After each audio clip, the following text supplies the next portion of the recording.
Good evening, everyone. Kopi Kopi FM, City Plus, and Sabah Way Forward will welcome you to this online talk. It is about solving Sabah's frequent blackout. And we have an esteemed guest, that is the SESB chairman himself, Datuk Wilfred Madius Tangau. He's also the Tuaran MP.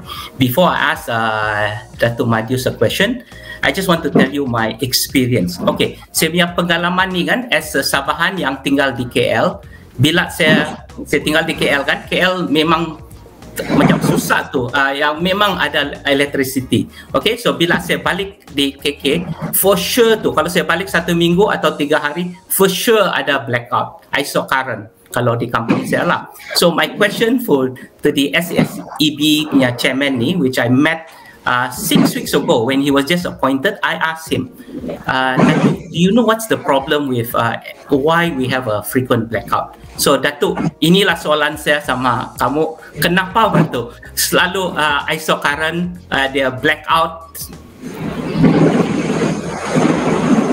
Terima kasih Philip. Saya akan bercakap dalam bahasa Melayu lah, supaya lebih ramai yang paham lah kan. Okay. Jadi untuk menjawab soalan tadi, yang pertama kita kena paham, kenal siapa itu SESB lah. Kenal itu dulu, sebab kalau kita tidak kenal siapa itu SESB, sangat susah untuk memahami ya. Sebab saya pun pengguna juga, semua kaki tangan di SESB pun pengguna juga ya. Dan kalau kena blackout, semua pun kena blackout juga. Okay. Pertamanya, SESB ini adalah sebuah syarikat. Sebuah syarikat government link company ataupun syarikat berkaitan dengan kerajaan. Dan syarikat ini dimiliki oleh 2 pemegang saham utama. 80% daripada saham dia dimiliki oleh Tenaga Nasional Berhad TNB dan 18% dimiliki oleh Kerajaan Sabah. Okay. Untuk memahami lebih jelas lagi, Sabah Electricity Sendirian Berhad ini, ini saya mau sebut Sendirian Berhad, okay, telah diswastakan lebih kurang 25 tahun yang lalu, 1998. Pada ketika itu kita adalah Sabah Electricity Board, Lembaga Elektrik Sabah LLS, okay. Jadi setelah diswastakan, SESB ini adalah sebuah perniagaan lah, kita berniaga. Jadi syarikat ini adalah sebuah syarikat yang berniaga. Apa perniagaan kita? Perniagaan kita ialah membakar listrik, membakar karan lah. Itu perniagaan kita. Okay. Cabaran utama kita ialah kita sebagai sebuah syarikat pembakar karan, kita ini ada monopoli, tidak ada yang bersaing dengan kita. Kita diregulate oleh kerajaan melalui Suruhanjaya Tenaga. Bukan semua yang kita mau buat itu dia luluskan. Kita mesti mendapat kelulusan daripada dia. Termasuk untung pun dia akan regulate juga. Okay. Termasuk dari segi keuangan.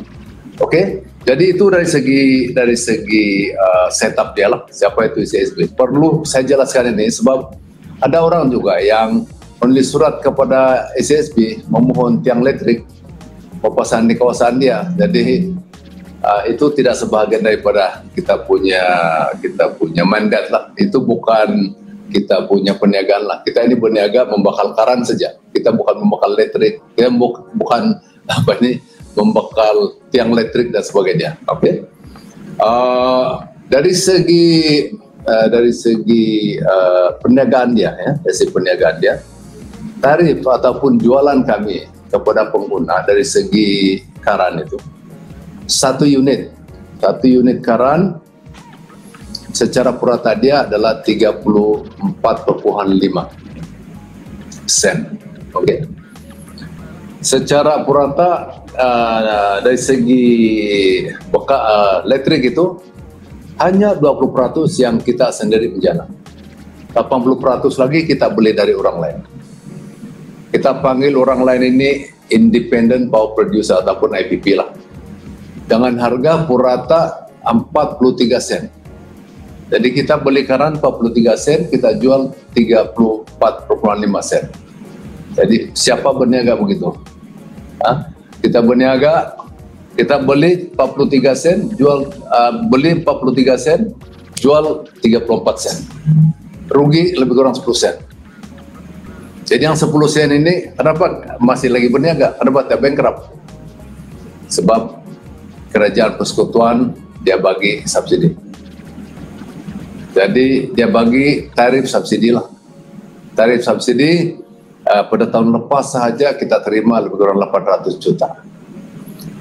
Hanya dengan tarif subsidi itu kita masih beroperasi lah. Kalau itu tiada memang tidak boleh beroperasi. Oke. So mana dia kita ini masih wujud, masih lagi walaupun berniaga dalam keadaan yang tidak untung, kita rugi sebenarnya. Tetapi kita masih beroperasi karena adanya subsidi itu. Oke. Kemudian dari segi generation, dari segi jumlah karan yang ada, yang kita jana itu. Oke. Keperluan seluruh Sabah, kita panggil dia peak load. Lebih kurang atau maksimum load lah, maksimum load lebih kurang 1098 megawatt. 1098 megawatt. Oke. Sedangkan kemampuan kita untuk menjana hanyalah lebih kurang 1200 megawatt. Jadi dia punya reserve margin hanyalah lebih kurang 12%. Oke. Bayangkanlah keadaan di mana kalau ada satu itu dia punya generator, dia punya power station terpaksa shutdown karena dia punya schedule maintenance, karena catuan lah. Orang dusun bilang load shedding, ya, karena load shedding kan, itulah itu. Jadi itu penyebab blackout yang pertama. Load shedding karena tidak cukup current, pertama. Yang kedua dia ialah dari segi ini kita punya perniagaan ini power generation, menjana elektrik, lepas itu transmission, kita transmit, lepas itu distribution, kita agih-agihkan. Dari segi pengagihan itu, dari segi pengagihan, kabel yang kita guna masih lagi yang telanjang itu, yang tidak kena coated itu. Seluruh Sabah masih lagi ada 5.000 km panjangnya. Masih lagi 5.000, oke? Jadi apabila kabel itu bare atau uncoated, kan? Asal tupai lalu trip blackout lah. Kena daun trip, kena dahan trip. Apalagi kalau ada yang tumbang, kena.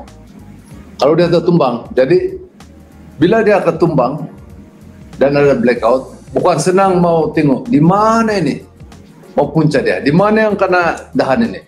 Karena cari lagi. Dulu kita kaki tangan SSB dia jalan tu dia cari. Panjang jalan tu mau cari di mana ini. Sekarang kita guna drone. Kita ada 25 drone sekarang. Berapa drone? Ada beberapa buah drone lah. Semalam pun kita beli guna drone juga. Drone pun agak mahal juga lah, tapi kita beli. Sekarang kita guna drone untuk mencari di mana yang kena itu. Jadi itulah penyebab blackout itu. Okay? Jadi mau cari berapa jam kita boleh dapat cari itu yang terkena itu. Berapa jam? Sudah tahu dia punya punca, baru bawa kita punya tim untuk kasih reconnect. Kadang yang terlalu teknikal, kontraktor yang buat dan sebagainya. Itulah. Jadi untuk menyelesaikan blackout ini dua saja. Satu, yang 5.000 kilometer punya kabel yang belum coated ini mesti diganti dengan yang coated. Dan kita memerlukan dana lebih 1 billion untuk tujuan ini. More than 1 billion to do that. Okay. Pada masa ini ACSP boleh melaksanakan outing ini pada kadar lebih kurang 300 km dalam setahun.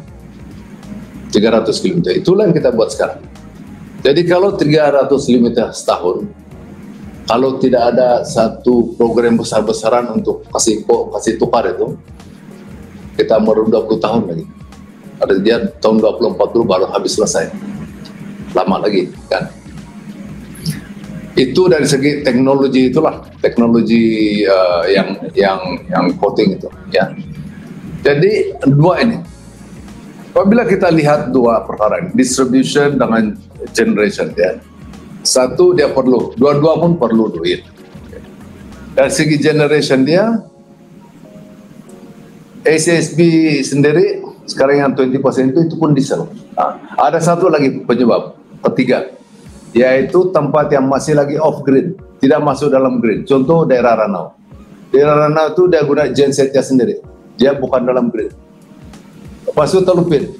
Jadi itu sebab kalau di Ranau dan di Telupin dia punya SAIDI lebih 500. Di SAIDI itu adalah gangguan purata bagi satu orang setahun.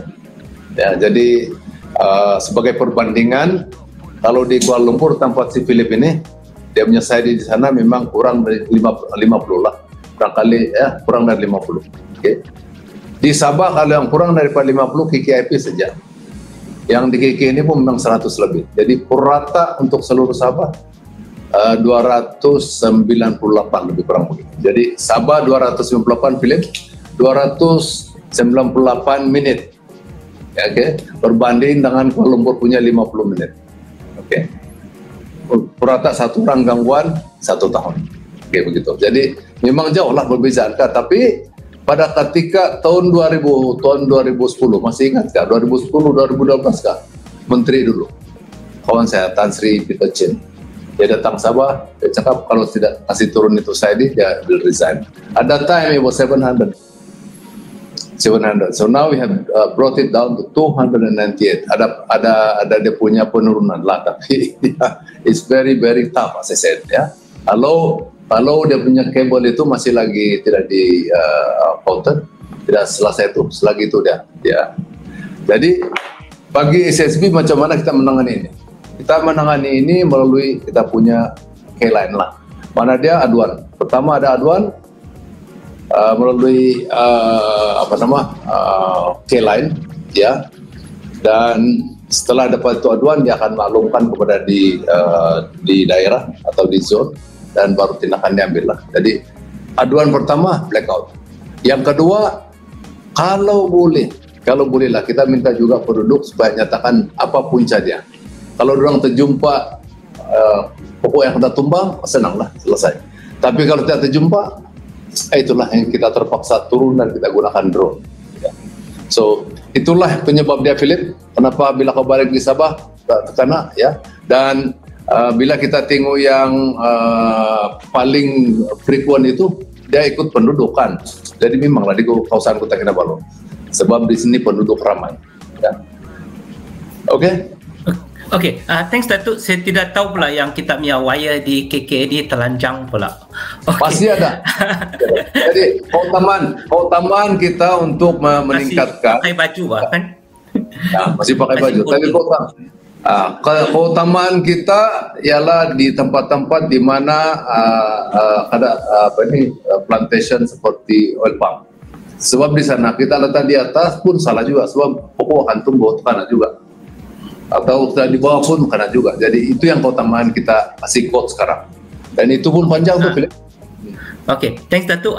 Now kita tahu sikit lebih kurang lah apa dia punya masalah. Nancy Lai dari Borneo Post, dia ada soalan untuk Datuk. She can't make it in person, tapi dia ada soalan tu. James boleh tunjuk tu soalan dia. Mana soalan Nina ni, I just read out for you lah. Okay. Go ahead. Okay, what are some potential solution or preventive measure to reduce the frequency of power outage? Apa dia punya solution lah, dan bagaimana nak to stop it lah kan, prevent frequent outages. I just read her other 3 questions lah. So satu lebih kurang sama dia punya question. Okay. James, yang the other questions. Then the other one is, are there any infrastructure improvement or upgrade plan to address recurring issues? And then the last one, how can residents and businesses prepare better for future power outage? One of my friend Ray, dia dari Tuaran kan, dia bikin dia punya solar sendiri. So Datuk, these are the 3 questions dari Borneo Post. Okay, so yang pertama dia preventive macam saya katakan tadi, it's a long term. Kita kena selesaikan masalah uncoated itulah, itu satu. Dan yang kedua lagi kita mau tingkatkan kita punya reserve margin. Reserve margin kita sekarang seperti mana yang saya katakan tadi, di bawah 12%. Jadi untuk selamat supaya kita ini secure lah, mesti atas 30%. Jadi usaha kita sekarang kita mau tingkatkan kita punya keupayaan untuk menjana elektrik lah, yang itu. Selain daripada itu, kita mau tingkatkan kerjasama di antara penduduk dengan SSB. Okay. Contohnya, we can reduce the time, masa untuk reconnect, untuk selesaikan itu blackout dengan cara yang saya katakan tadi. Satu, beri aduan. Setelah aduan, tolong juga di kampung itu di mana tempat kalau ternampak di mana dia terputus bekalan karena kayu tumbang dan sebagainya, itu putus begitu, jadi makluman dan kita putus. Sebenarnya Philip, yang di KK itu lain sedikit. I have to di KK ini bukan saja ini yang blackout di sini karena kegiatan pembangunan. Ya. Kabel kita di bawah tanah, kontraktor banyak, dia korek sana tekanan kita orang punya kabel. Bila tekanan kabel itulah, jadi dia masa untuk menyelesaikan, untuk sambung balik. Jadi di KK ini penduduk ramai, tapi aktiviti pembangunan juga ramai, banyak. Korek sini, korek sana, atau korek kerjanya kabel tekanan. Itulah yang berlaku di Kota Kinabalu. Oke, seterusnya, what we have learned, frequent yang kita telah pelajari, satu, kita perlu gunakan teknologi lah. Jadi ini yang kita perlu tingkatkan lah. Kalau kita dapat tingkatkan teknologi dari segi itu, yalah. Kenapa kalau kita pergi Putrajaya, Philip, tidak nampak ada kabel kan? Di atas tidak ada. Semua pun optik kabel di bawah tanah. Begitulah. Kalau kita sampai ke tahap itu tidak masalah sudahlah. Tapi itu memerlukan pembentukan yang sangat-sangat besar lah. Ya, tetapi itu adalah bila kita lihat ke hadapan, itulah di antara perkara yang perlu dibuat lah. We have to do that in the future lah. Okay. But for now, it is like that. We have to improve on it, but it is very, very challenging, as I said. Ya. Kemudian businesses, what can they need to? Dengan pengalaman seperti yang saya katakan sekarang, is unavoidable apabila sebuah bandaraya masih lagi aktif dalam pembangunan. Sehingga dulu Kuala Lumpur pun begitu, korek sini, korek sana, berbagai agensi kan. Jadi ya bound to hit the cable. Jadi bila kena hit cable, nah inilah masalahnya. Yang hari itu krisis baru-baru ini kita kena satu tempat dia pergi dia mau korek karena kita punya kabel, nah itulah to reconnect it bukan senang, it will take time. So apa dia punya pengajaran, betul lah cakap Philip tadi lah, you can go and put your solar lah things like that. Just to bersedialah bila kalau ada outage what do you do kan, because ini memakan masa yang lama untuk memastikan supaya kita sampai ke tahap seperti Kuala Lumpur. Okay, thanks so much for your answering Nancy punya soalan. We also have online now. We have Datuk Muguntan Vana from Star Media Group, and Mugu, I hope you're available now. Datuk, he will ask you one or two questions. Kita tunggu dulu. Mugu, okay, yes, here. Datuk, congratulations on your appointment. Thank you, thank you. So, Sabah Electricity has previously had, I think, several Sabahans sitting on the board. I think deputy chairman and maybe at one time even chairman. So over the years, I'm just wondering how much executive powers do a chairman of Sabah Electricity, like in your position, can do to push for these changes that we are looking for now. Because previously we have had them sitting in the board and other places, but within the SESB board, but nothing seemed to have moved. In your view, how do you see yourself taking SESB? Is your powers strong enough, executive powers, that can give you that oomph to carry out what you are talking about? And another thing, earlier you talked of power generation. Are you all are looking at increasing this the reserve? So, what kind of power generation are we looking to create this reserve? And is the coal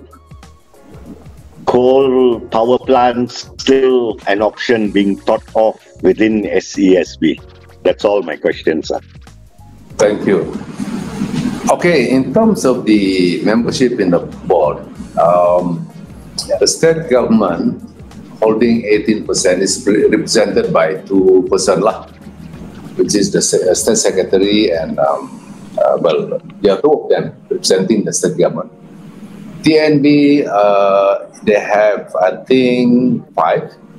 But not only from TNB, we also have from Ministry of Rural Development, okay, as well as from the daripada kementerian, daripada NREC lah, daripada NREC, okay, NREC kan ada. Daripada Kementerian Keuangan. Kita daripada Kementerian Keuangan. Dan saya sebenarnya pada ketika ini status saya adalah independent director, sebab saya bukan ahli lembaga pengarah TNB. Walaupun perlentikan saya daripada Kementerian Keuangan, tetapi saya bukan ahli lembaga pengarah TNB. Dan pada kali ini kita juga ada 2 orang lagi independent director yang dilantik juga daripada Kementerian Keuangan, kita semua setuju, tapi dia orang Sabah, yaitu Brandon So dan juga Datuk Petrus Gimban. Jadi soal sejauh mana kuasa dia, I am not an executive chairman, ya, okay? Satu, itu yang pertama. Yang kedua, sebagian besar daripada keputusan yang dibuat oleh dibuat ataupun dilaksanakan di SSB tidak semesti daripada boardroom, ya. Keputusan dibuat oleh shareholder. Saya mengambil contoh dari segi power generation. Kita masih ingat lagi 300 megawatt arang batu daripada, you remember that, Mugu? Yes, yes. The decision to stop or to cancel that power station was not done by the board of directors. It was done by the shareholder. In this case, it's the state government. Yeah. So yeah, you are right. Our hand, what we can do is rather limited. But what we can do is to make sure that we can work well with the state government. I mean, with the shareholders. In this case, perhaps what we need is to adhere to policies that are laid in place. Sebagai contoh, di peringkat persekutuan, we have the national energy policy sebagai contoh. Ada dasar tenaga kebangsaan, okay? Jadi kita ikut itu. If you are guided by that policy, I think we will be somewhere. On top of that, you must also remember, kita harus ingat bahwa kita sebagai sebuah syarikat utility, we are regulated. We are regulated by Suruhanjaya. Okay. So bukan semua kita boleh buat. Contoh, kalau kita mau buat power generation dari segi tarif dan sebagainya, semua diluluskan oleh Suruhanjaya Tenaga. Ya, jadi mana dia in the board, I think we are more doing in terms of facilitation lah. But apa yang penting bagi saya ialah dari segi direction dan dari segi dasar dia. Contoh ya, sebagai sebuah utility, kita boleh benchmark dengan Sarawak Energy Berhad. Sarawak Energy Berhad, dia punya, jangan tanya pasal reserve margin lah. Okay. Memang dia menjual elektrik itu sudah menjadi dia punya komoditi lah. Okay, Sarawak. Yang menarik Sarawak ini dari segi share generation share dia, penjanaan elektriknya. Dia menjana 100% tangan dia sendiri. Di Sarawak tidak ada IPP. There is no independent power producer in Sarawak. Okay. So dan dari segi cost penjanaan, dia ada lowest in the country. Saya ingat lebih kurang 6 sen saja, 6-7 sen saja per unit. Ya. So banding dengan kita lah kan 43 sen. Dia 6-7 sen begitu. So we can benchmark. Salah satu yang penting bagi SSB, masa depan dia dari segi hala tuju dia, kita perlu tingkatkan kita punya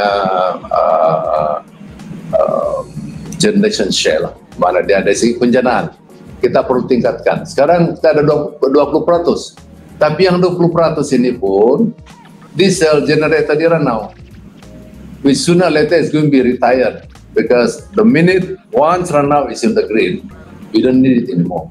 Begitu juga di Telupin. Jadi kalau Ranau itu sudah akan retire, dia punya generator di sana itu lebih kurang 14 megawatt, dan di Telupin SSB hanya memiliki maybe less than 5%. Jadi sekurang-kurang dia, kalau TNB ini dia punya share dari segi penjanaan saya ingat lebih kurang 40%. Bagi Sabah, bagi saya lah, I think it should be at least 50%. Ada orang mengatakan sampai 70%, but I think that should be the direction. We should be looking at that. Supaya kita senang kontrol. Yang sekarang ini, pegawai-pegawai pun terbeban dengan berurusan dengan IPP, sehingga SPP pun merayu berminggu-minggu yang dia mau ada shutdown karena schedule maintenance. Bayangkanlah, you have to deal with that. You know, so kalau tidak ada alternatif lain, nah inilah macam hari itulah boleh jadi berhari-hari jatuhan. Yeah. So okay, other than that, Mugu dari segi coal, kita of course is the cheapest, and it can address our base load. Pegawai-pegawai saya mengatakan bahwa untuk menyelesaikan masalah kita base load ini supaya dia stable, the best is gas combined cycle. That's the best dari segi harga dia dan sebagainya. Tetapi yalah, kita perlu sokongan daripada pembekal lah. In this case is Petronas lah. In which case they are giving some subsidy. Kalau tidak, if you take the gas from international from the market, memang harga dia sangat will not help lah. Ini coal ini banyak orang tidak tahu. Di Semenanjung 40% daripada penjanaan TNB ada daripada coal. Di Sarawak, walaupun Sarawak ini dengan dia punya hydro, ya, bakun dengan 2.400 megawatt, ada Batang Ai, ada Murun, ada Baleh dan sebagainya. Tetapi diorang ada 2 power station menggunakan coal. Ya. Di Sarawak, negara lain macam Taiwan pun 40% coal. Ya. Jadi payahlah saya mau jawab, Mugu. Kalau saya mau jawab, ada lagi melenting. Sebab di Sabah ini terlalu banyak. There are too many people playing romance with the environment lah.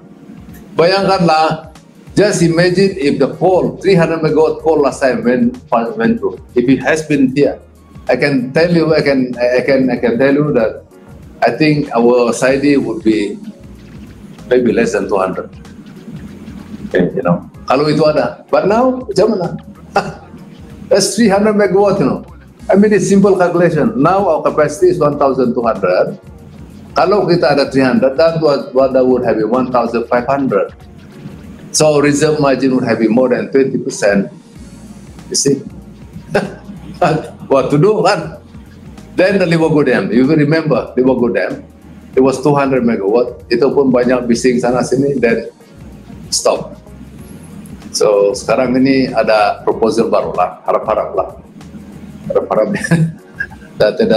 tidak bentahan lah. Yeah. Okay, thanks Datuk.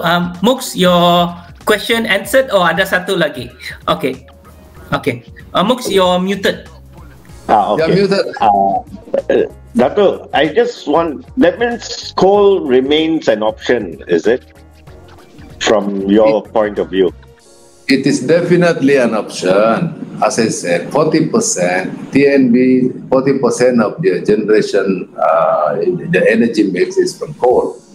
Sarawak pun pakai, ada negara yang pakai. So it's an option. But itulah But is up to it's the a sunset industry. I mean, Well, coal, the use of coal worldwide. Why are we still thinking of it? I mean, that's Okay. what the environmental world. I'm not saying you're going to coal. I know that they will say, okay, you go all clean, macam solar. Okay, let's see solar. Talk about solar. Solar is only during the day. We have 50 megawatts supply to ACSB from Tadau Energy Sdn Bhd in Kudat. Okay, and we already have several incident where itu awan lalu di atas terus habis, sekarang tiada. Turun daripada 50 megawatt turun even as low as maybe 10, memang tiada. Dia lalu saja. Okay. And they don't have a battery to stop. The battery is too expensive. So a lot of people say, oh, you go all solar. Boleh. But solar cannot address the base load. Base load yang stable, yang tak nak kacau, tak boleh. And then you talk about hydro. Boleh. But it cannot address the base load. Why? Sebab dia punya flow of water is not consistent. Kalau tiba-tiba nanti ada rusak, macam Tanjung Pangi sekarang.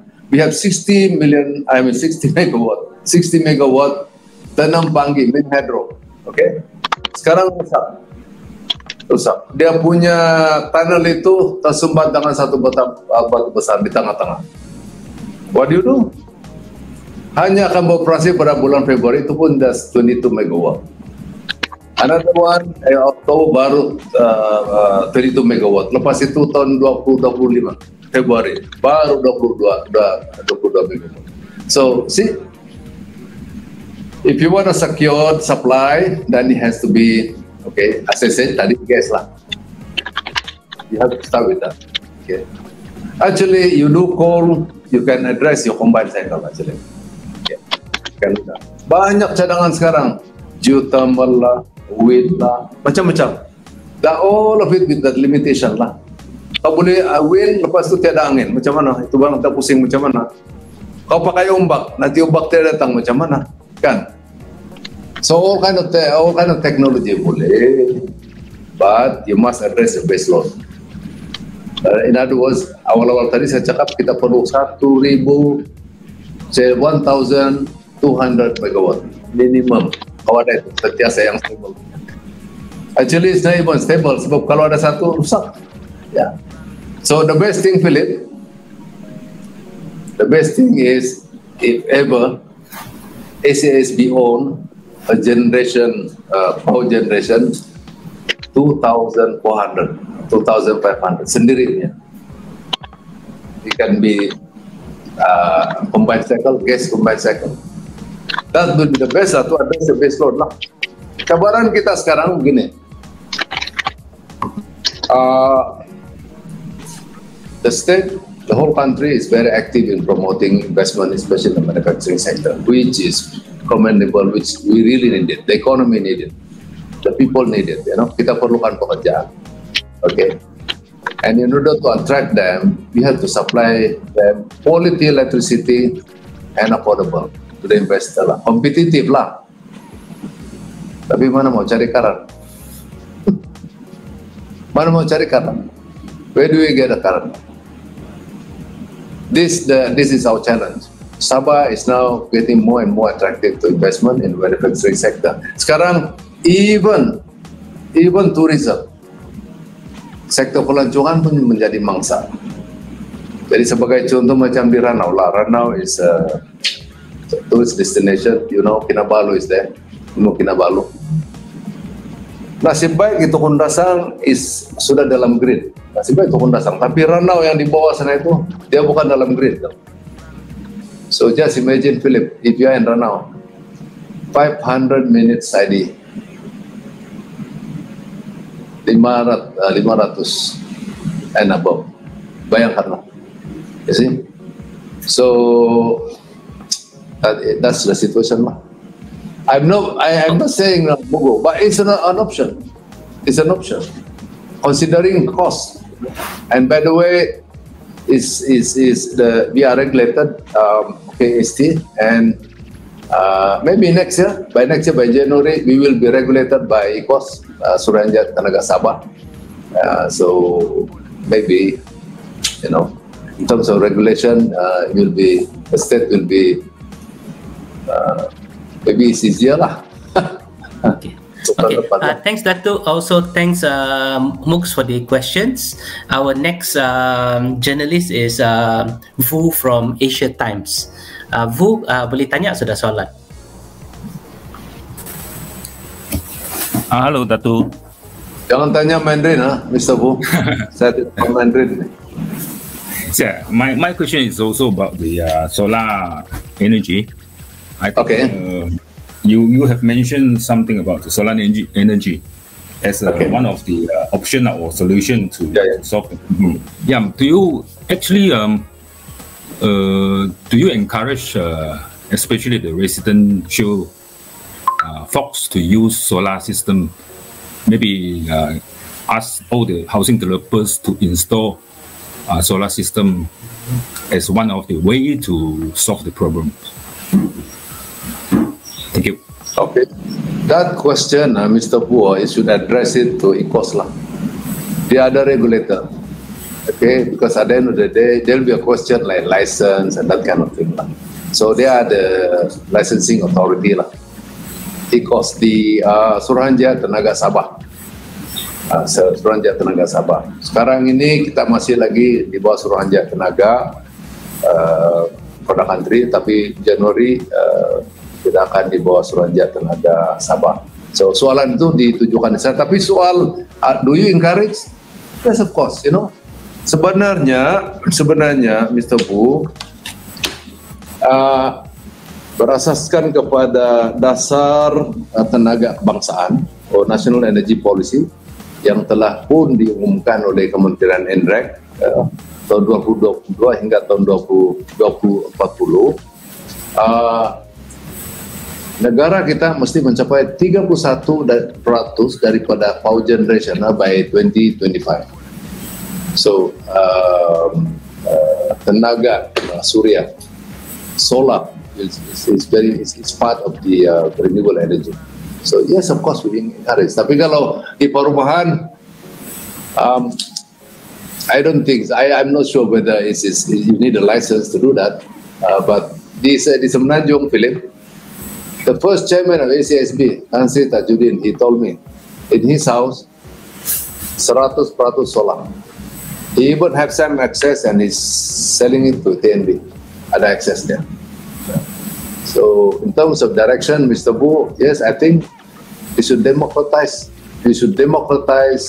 In my view, like this is a personal view. My personal view, we should democratize energy. Some architect can build the house. Segala dia punya reka bentuk atap dia, dinding dia boleh menjenak elektrik. Kenapa? Why not? And you don't even have to go to the grid. It may be a gridless bangunan or in the future. Why not? Okay, Fu, any follow-up question ataupun another question?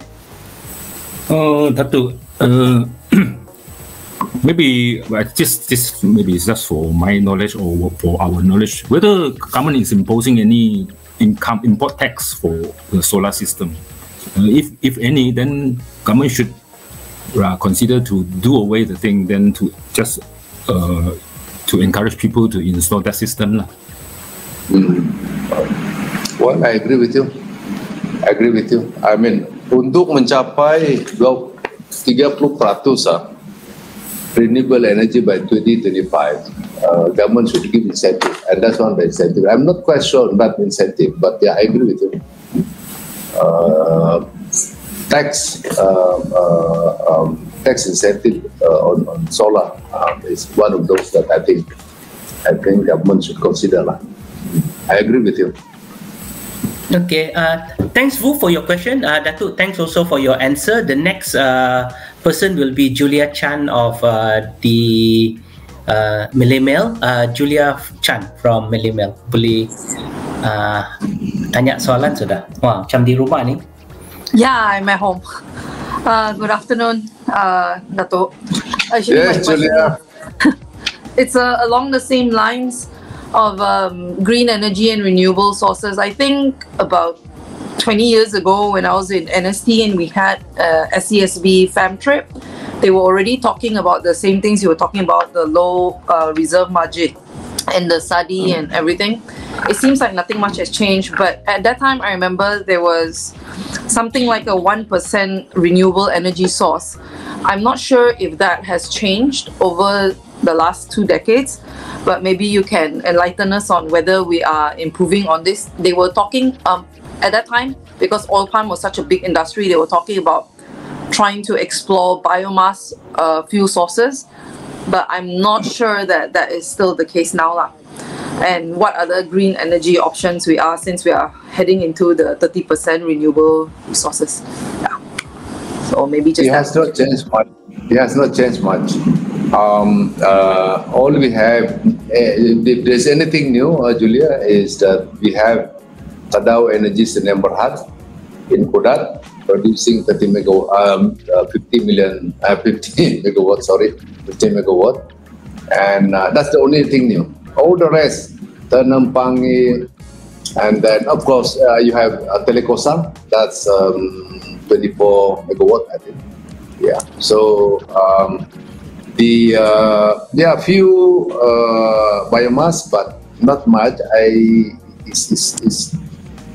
I would say, I mean, it's not quite there, you know, not much of a change, you know.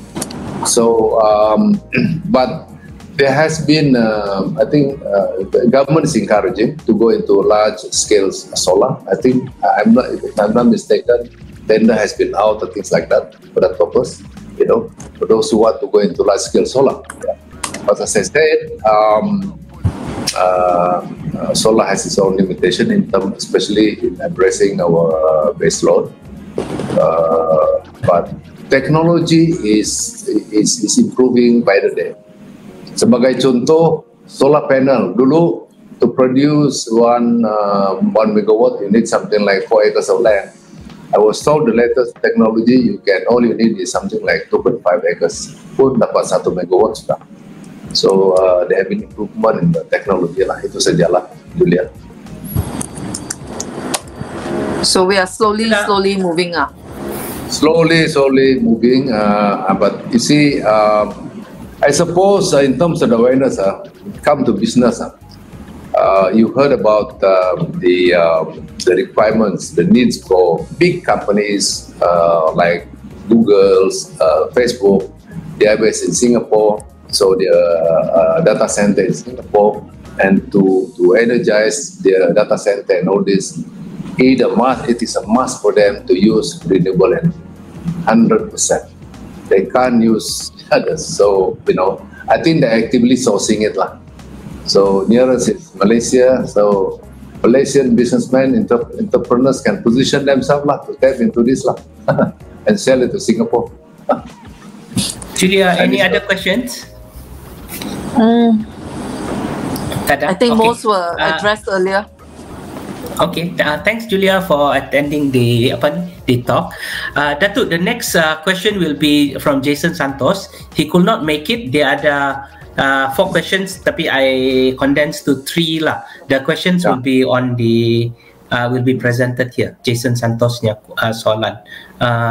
His first question is, Sabah will take regulatory control of electric and gas supply on January 1st, 2024. So Sabah SEC will take the lead, replacing the Energy Commission. His question is, how prepared is the state to take over this? Do we have enough experts? Okay, second question. The original plan was to take over SESB from TNB. will this ever be materialized? When will it start? And then what does the plan entail? And then is SESB still debt ridden? Last question. What is the state plan for renewable energy? Will the state take part in the lease your roof initiative? Okay, hope Datuk can answer in Malay lah. Okay, so yang pertama berkenaan dengan e-cost lah, sama ada kita ada expertise, jawapan dia iya.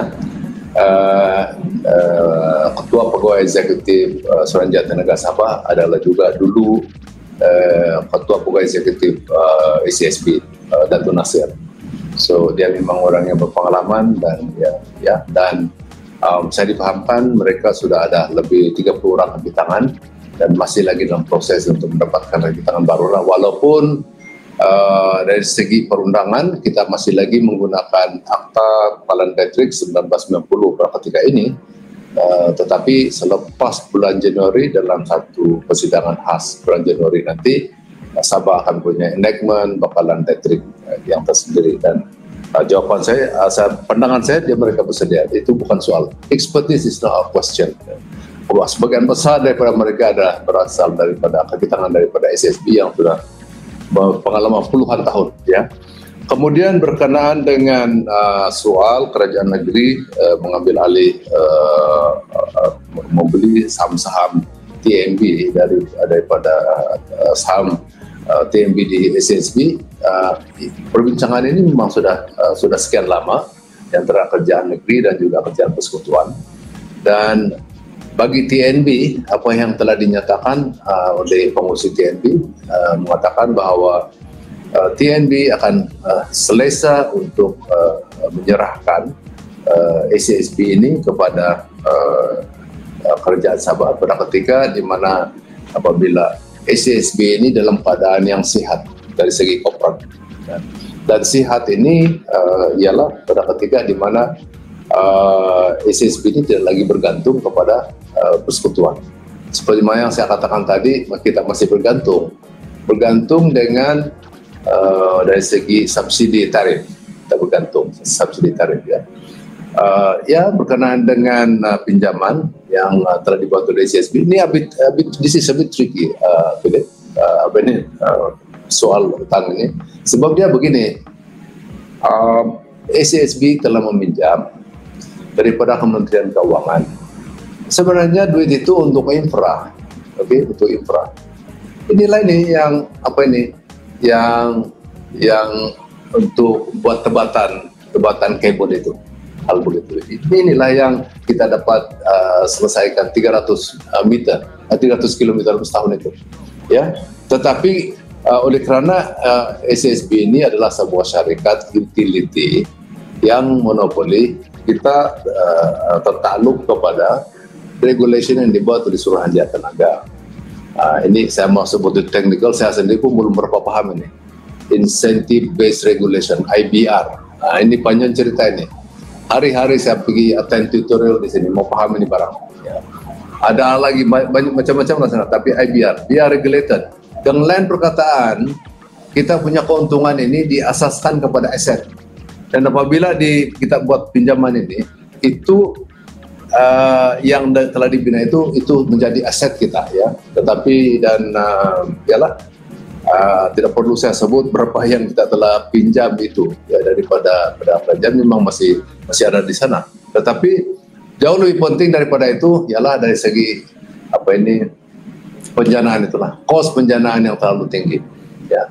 Dan dalam keadaan sekarang ini yang masih frequent blackout, penyelesaian kita adalah diesel genset yang begitu mahal, sangat mahal.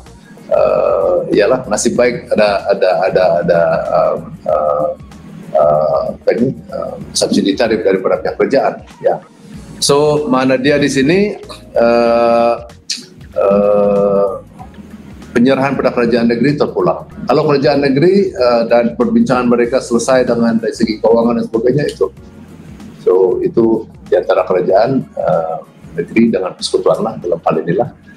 Kemudian apa soalan terakhir dia tuh, Philip? Nah, komuter nih Philip, saya dengar. Ya, sorry. Okey, tidak muted sudah. James, boleh tunjuk yang soalan terakhir tu, yang renewable energy tu? Aha.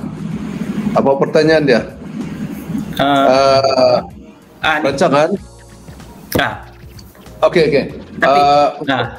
Untuk makluman dari segi renewable energy, kalau di persekutuan kita ada sebuah agensi yang menangani atau membangun, mempromosikan renewable energy, yaitu SEDA, ya, Sustainable Energy Development Authority, SEDA. Okay.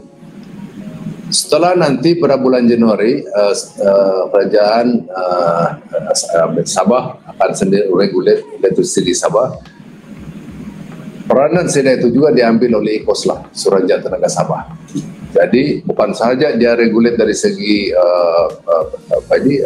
pembakaran listrik, tetapi juga dalam hal mempromosi berkaitan dengan green energy lah. Tapi apa yang telah disebut di Parlimen dulu, saya masih ingat lagi bahwa semua proyek-proyek yang telah diluluskan dalam renewable energy ini di Sabah, terutama sekali yang ada FIT itu, feed-in tariff itu, ya, akan diteruskan. SEDA akan meneruskan itu, tetapi IKOS akan nanti menangani di Sabah lah. So, dengan lain perkataan, memang pun dia kerajaan melalui IKOS nanti akan mempromosikan tenaga yang renewable energy itu. Okay, thanks Datuk. Datuk, we got kita ada 4-5 soalan dari rakyat, from the public, dari on FB. So James boleh tunjuk ni Hasnam Hamdin dari Kota Kinabalu. He asked, can't wait to hear why big industry factories like SK Nextlist, Korean company, want SESB to supply electricity for them. What is the reason? Okay, saya ingat senang memfahamlah. SK Nextlist adalah sebuah syarikat yang kedua terbesar di Korea selepas Samsung. Dia datang ke Sabah melabur sebanyak 4,2 bilion dan dia akan mewujudkan banyak pekerjaan. Okey, banyak pekerjaan dan juga spin off lah dari segi bisnes lah. Okay. Kita sangat-sangat memerlukan pekerjaan di Sabah. Pekerjaan yang berkualiti tau, ya. Engineers pun boleh kerja di sana dan sebagainya. Philip, 3 anak saya kerja di Kuala Lumpur, tidak kerja di KK. Jadi apa kita mau buat? Saya kerja di KL, Datuk. Oh, boleh kerja di KK. Kau tolong cari saya kerja lah. Nah, kau tengok, memang tidak kerja. Itulah, jadi apa lagi mau tanya, kenapa kita bagi pekalan listrik kepada SK Nextlist? Pekerjaan lah kan. Kita bagi pekerjaan, Pak, begitu ya. Yang lain-lain itu ialah kita berkorban, memang kita berkorban dari segi tarifnya dan sebagainya, tapi semata-mata untuk mewujudkan pekerjaan, tetapi banyak dia punya spin off itu.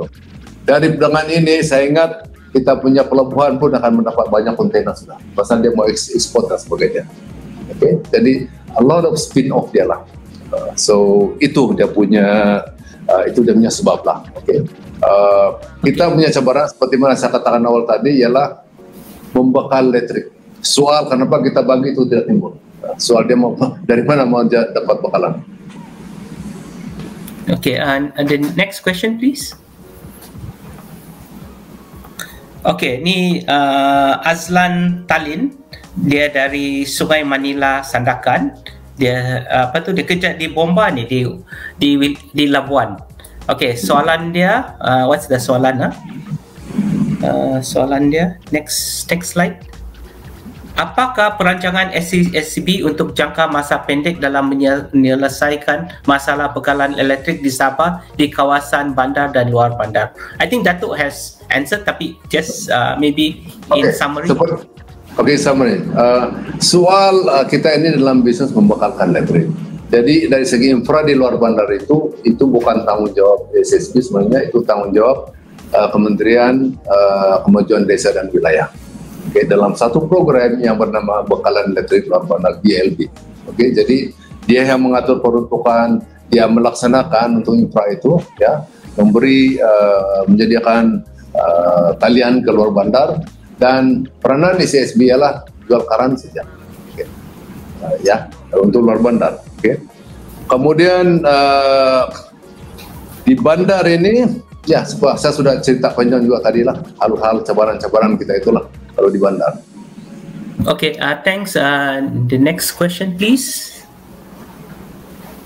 Oh, di sama juga kan si apa ni kan?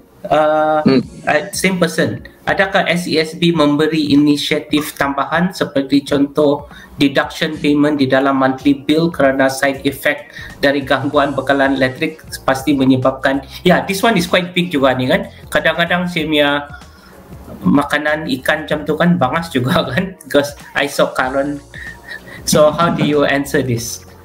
Okey, dia begini, senang saja nih. Kita tertakluk kepada Akta Bekalan Elektrik 1990. Kita berpandukan di situ penanganan ini. Jadi untuk makluman, kalau ada sesiapa yang memiliki mana-mana peralatan, katakanlah dia komputer kah, TV kah, peti sejuk kah, dia rusak atau tidak berfungsi karena ada blackout, sebagai contoh, langkah pertama yang harus dibuat ialah buat laporan polis. Selepas buat laporan polis, hantarlah tuntutan ke SSB, pejabat SSB yang berdekatan. Kalau dia di daerah Tuaran, hantar di pejabat SSB di Tuaran. Pegawai-pegawai SSB di sana akan masuk dan simak, tengok peralatan itu. Dan kalau dia tengok di sana, didapati ada peralatan di sana yang rusak di dalam. Katakanlah dia peti sejuk lah, ada wire terputus. Dia kasih sambung itu wire, itu sudah dia ganti. Sebab berfungsi, sudah balik. Bukan dia ganti satu unit itu peti sejuk. Begitu juga komputer, begitu juga itu TV lah. Ganti itu peralatan saja. Ya, begitu. Tapi mesti buat laporan polis, buat tuntutan kepada SSB. Barulah proses pempasan itu, gantian itu dapat dibuat. Kita ini bergantung pada akta tahu. Ini bukan sembarangan kita bertindak ini. Akta Bekalan Elektrik mengatakan ini kamu buat begini. Hak pengguna sekian-sekian, harus ada di sana. Okey, tapi Datuk Syamia ikan yang bangas tu kerana tiada elektrik di itu tidak ada fridge. Itu kami ikan bangas ke daging bangas itu bukan peralatan gitu. Bukan. Itu bukan peralatan. Itu tidak termasuk dalam akta itu untuk mengganti itu. Tidak ada. Okay. I didn't know. Okay. Cepat tahu kasih basah. Coba kasih. Supaya sayang. Okay. This one sudah answer, so never mind. Next question, please. Ya. Last question ni kan? Oh no, ada lagi Nora ni. Okay. This is quite good ni. It's about political will ni. How strong is the will of the Sabah government or the federal government to solve this issue once and for all? Yang ni paling penting ni. This is the big complaint about Sabahan ni. Dia sudah, I don't know, since Merdeka and we still have this problem. Okay. Jadi kalau ini panjang nih Philip kalau mau cerita. Tapi saya tidak mau cerita panjang lah. Dipindahkan cerita SSB ini. Seperti kata Datuk Mugu tadi lah, belum pernah ada pengurusi anak Sabah lah. Ini tempat kita ini beroperasi ini, jabatan ini pun pertama kali gunakan di pengurusi ini. Sebab dulu pengurusi tinggal di Kuala Lumpur, kan, bukan di sini. Jadi agak unik juga saya punya kedudukan sebagai pengurusi ini, toh. Saya pengurusi, tapi itu pengurusi TNB saya punya timbalan nih. So agak janggal lah ya, agak janggal. Jadi begini, untuk menyelesaikan masalah ini, pada ketika ini kerajaan negeri dan persekutuan mengambil pelbagai langkah untuk mengatasi soal penjanaan tadi. Pelbagai langkah lah dibuat. Tapi hanya pada ketika ini semua penyelesaian ini berbentuk interim, berbentuk sementara. Dia bukan jangka panjang. Jangka panjang penyelesaiannya kita mesti selesaikan masalah penjanaan tadi. Itulah saya katakan, kita mesti benchmark dengan Sarawak. Kenapa Sarawak masalah dia lebih boleh katakan tidak ada masalah? Sebab penjanaan dia sudah selesai. Penjanaan dia sudah selesai. Reserve margin dia tinggi. And the best part of Sarawak is that penjanaan itu 100% dimiliki oleh Sarawak Energy Board. 100% lah. So senang dia manage, senang dia kontrol dan sebagainya. Banding dengan SSB ini masih less than 20%. So that is the part that we need to look into. Okay? What we need to look into, address the issue of power generation and address the need for the base load. Okay, itu yang so this is supposed to be the biggest challenge lah, the biggest challenge for us. Okay, there are various things that is being done, including some which has been planned before, Apopadas, dam, that kind of things, that kind of situation. But as I said, we need to address the base load.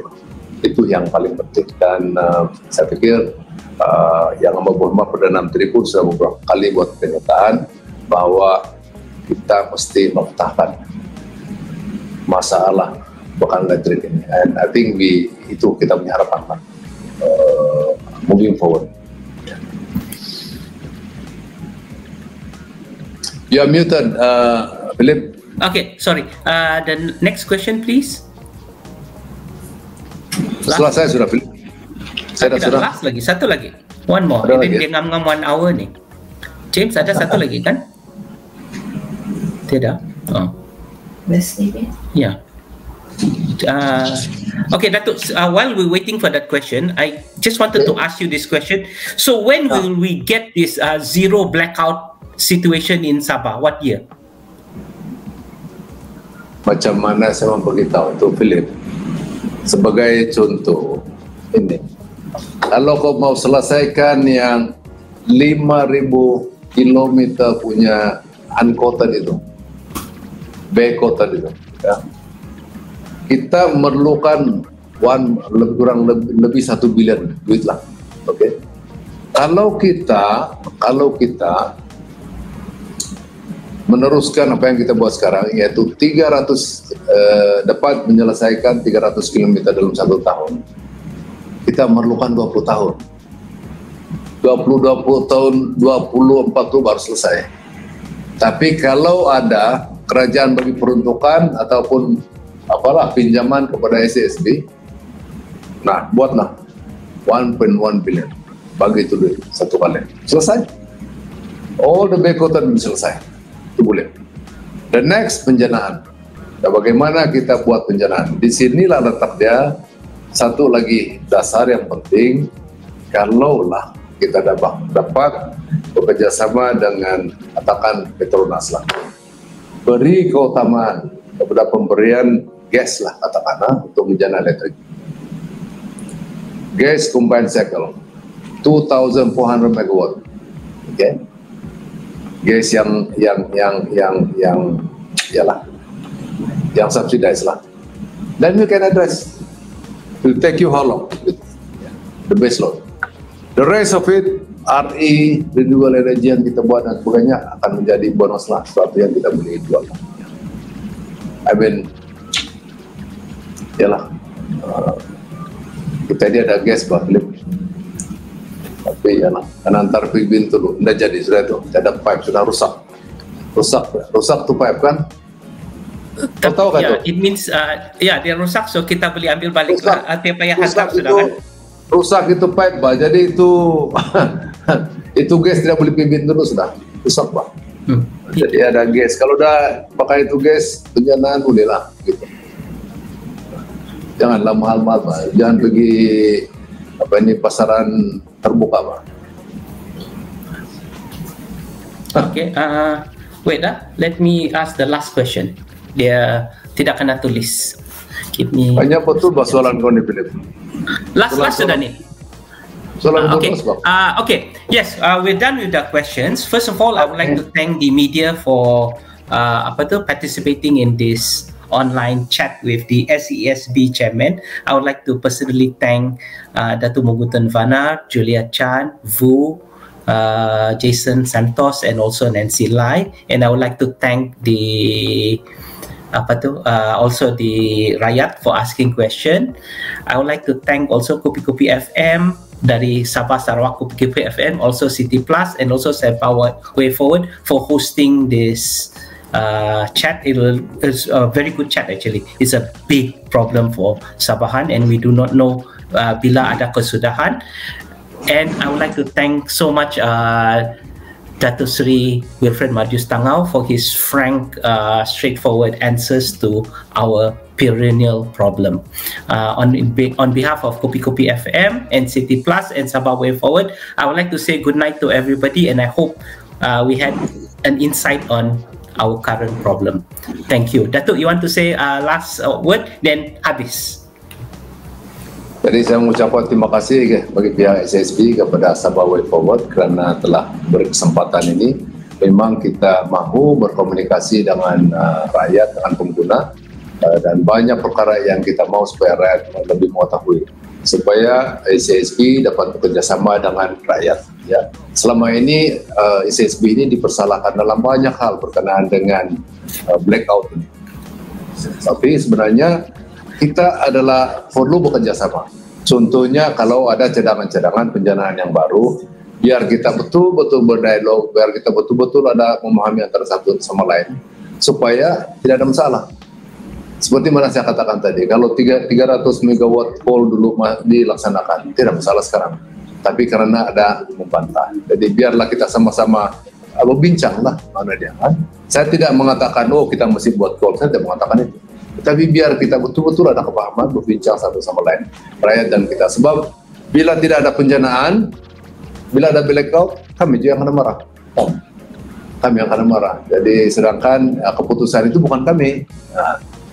Bukan kami keputusan. Ini berasal dari rakyat pun ada bagian. Jadi mana dia, kita perlu bekerja sama antara satu sama lain. Kita sering mendukung. Memang dari segi rakyat yang susah itu, kita pun rakyat juga, kita pun pengguna juga. Seperti mana saya katakan, 3.500 kaki tangan SSB, semua pun pengguna elektrik. Kalau kena blackout, diorang pun tekanan juga, semua tekanan. Jadi kita pun mau supaya tidak ini, ya. Tetapi kita kena bersama-sama membuat keputusan lah. Jangan biar dia, yalah, munasabah lah, begitu. Jadi terima kasih Kopi Kopi FM, terima kasih Sabah Way Forward di atas kesempatan. Okay, terima kasih. Yes. On behalf of Kopi Kopi FM and City Plus and Sabah Way Forward, I would like to say good night to everybody. See ya again. Bye-bye. Bye. Thank you.